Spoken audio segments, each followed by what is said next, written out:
Assalamualaikum warahmatullahi wabarakatuh.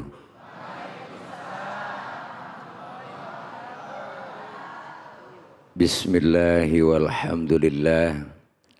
Alhamdulillahilladzi amarona wa aujabana bil ibadah. Wassalatu wassalamu ala rasulillah Sayyidina Muhammad ibn Abdullah. La hawla wa la quwata illa billah. Amma ba'du. Yang sama kita hormati dan muliakan guru kita Habibana al-Mahbub Al-Habib Abdullah bin Ja'far As-Segaf, dan juga host kita Bung David Kholik, dan seluruh para pemirsa iNews Cahaya Hati Indonesia, dan seluruh jamaah Masjid Jami Nurul Islam Jatirasa Jati Asih Bekasi Jawa Barat Indonesia.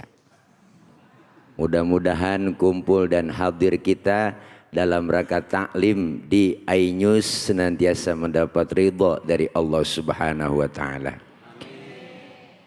Kali ini tema kita, setiap badai pasti ada terangnya dan setiap musibah pasti ada hikmahnya. Allah Subhanahu wa taala telah menyatakan di dalam surah Al-Insyirah.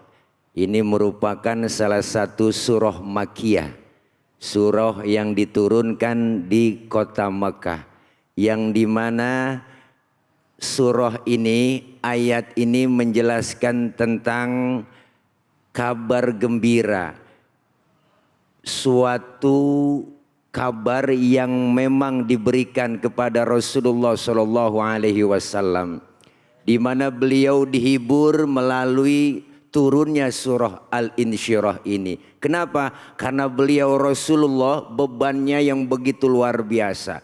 Tantangan dakwanya di Mekah, diteror mentalnya, dicaci maki, dibully, bahkan mau dibunuh. Target utama untuk menghancurkan dan menghilangkan Rasulullah dari Makkah. Ini merupakan ujian yang begitu besar. Diuji melalui luar dan dalam. Tantangan kafir Quraisy luar biasa. Diuji mentalnya luar biasa. Bu, Rasulullah diiming-imingin macem-macem tawaran yang begitu luar biasa.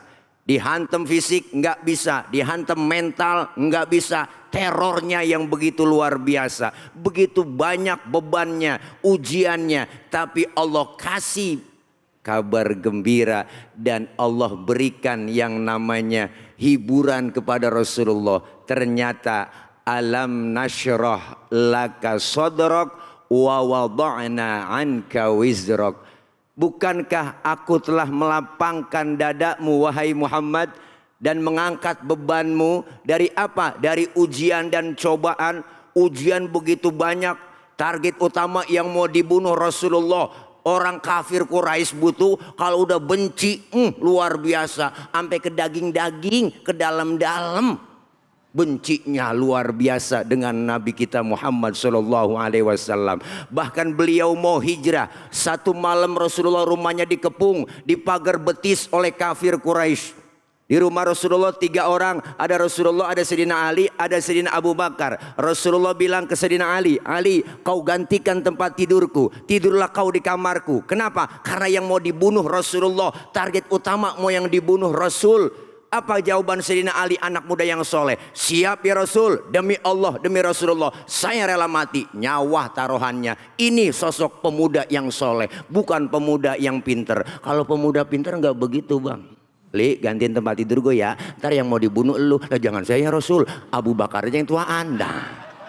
Tuh bocah pinter.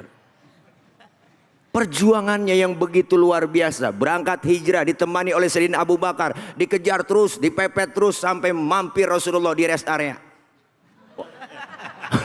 Ada rest areanya, namanya Gua Thur. Mau masuk dilarang oleh Sayyidina Abu Bakar. Ya Rasul, jangan masuk dulu, saya duluan yang masuk. Kenapa? Saya mau bersih-bersih, takut ada binatang. Saking cintanya Sayyidina Abu Bakar dengan Rasulullah.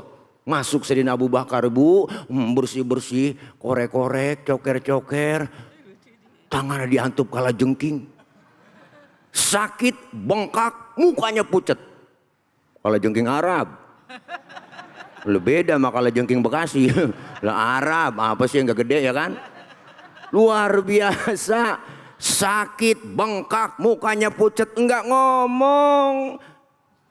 Ditegur sama Rasul, ya Rasul, ya Abu Bakar, iya ya Rasul, la takhaf, jangan takut. Enggak ya Rasul, enggak takut. Wala tahzan, innallaha ma'ana, jangan kau sedih, Allah bersama kita. Enggak ya Rasul, enggak sedih saya, enggak takut. Tapi kenapa muka pucat begitu? Tangan ya Rasul, ngapa tangan? Dihantup kalajengking. Ngapa enggak ngomong? Komen dong. Sini Rasul ambil tangan Sayyidina Abu Bakar, dibacain bismillah sama Rasul, diludahin langsung detik itu juga bengkaknya kempes. Ludah kita beda, kalau udah Nabi mah ya Bu, udah Nabi, udah kita mungkin bengkak itu mah. Ini salah satu bentuk ujian cobaannya, maka Allah kasih itu yang namanya ayat supaya apa? Supaya kita itu sadar dan gembira. Ternyata Bapak Ibu kita hidup dengan keseharian yang begitu banyak problem masalah kita, ya Bu. Ujian ekonomi, ujian rumah tangga, apalagi saat ini saudara-saudara kita yang ada di Sumatera, yang ada di Aceh, yang begitu datangnya dadakan musibah, Bu, nggak ngelihat orang. Kiai minggir dulu ya, ini banjir mau nyampe. Enggak begitu Bu, siapapun dia kalau Allah sudah mau kena semua musibah. Ini ujian besar. Masya Allah, kehilangan harta, kehilangan nyawa, bahkan seluruh keluarga hilang, meninggal, nyawa tidak ada. Tapi ini ujian yang bukan berarti ini adalah salah satu kebencian terhadap umat. Tapi ada jawaban. Setiap kesusahan pasti ada kesulitan. Setiap musibah pasti ada hikmah di balik itu. Alhamdulillah. Jangan kecil hati, jangan pesimis, jangan nyalain Allah. Ini kadang-kadang ya Allah, hidup begini amat ya Allah. Ya Allah, gajian cuma 2,4. Tanggal 2 gajian, tanggal 4, ya Allah po. Syukuri. Kenapa? Ujian pasti ada. Dan Allah janji setiap kesusahan dan kesulitan yang kita punya, yakin bahwa ada Allah yang akan memberikan solusi. Ustaz, saya pengen nyari jalan keluar nih, musuh masalah saya begitu banyak. Oh gampang kalau nyari jalan keluar. Asal dari tulisan exit, itu udah jalan keluar. Bukan itu, tapi terus kita mengharap ridho dari Allah. Dengan ujian yang begitu banyak, pasti Allah akan permudah. Yakin Ibu, setiap Allah memberikan ujian dan masalah, cobaan, nggak mungkin di luar dari kemampuan umatnya. Kita punya Allah, jangan pesimis dikit-dikit nyalahin Allah. Ya ilah hidup begini amat ya, si amat aja nggak begini. Masalah yang begitu besar, masalah yang begitu banyak, pasti kita sanggup. Agar apa?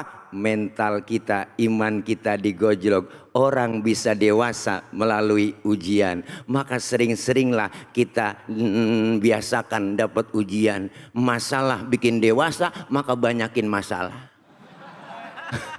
Bukan itu, tetapi Allah memberikan solusi buat kita.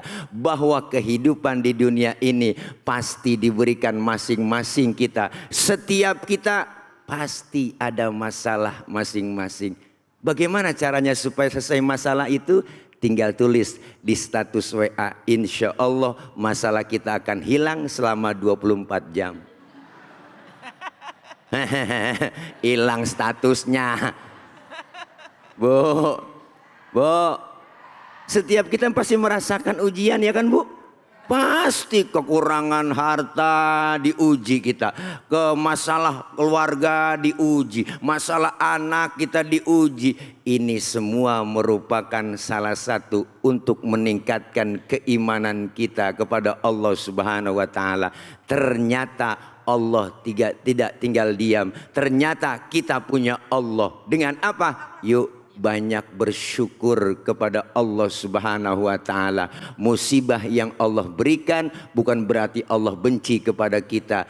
Rasulullah dengan seperti itu, ujian begitu banyak, Allah kasih kemudahan, maka umat Islam saat itu maju dan jaya. Hijrahnya Nabi dari kota ke Makkah ke Madinah, akhirnya Islam tumbuh begitu besar, pesat pertumbuhannya menjadi keberhasilan. Ternyata ada hikmah di balik ujian dan musibah.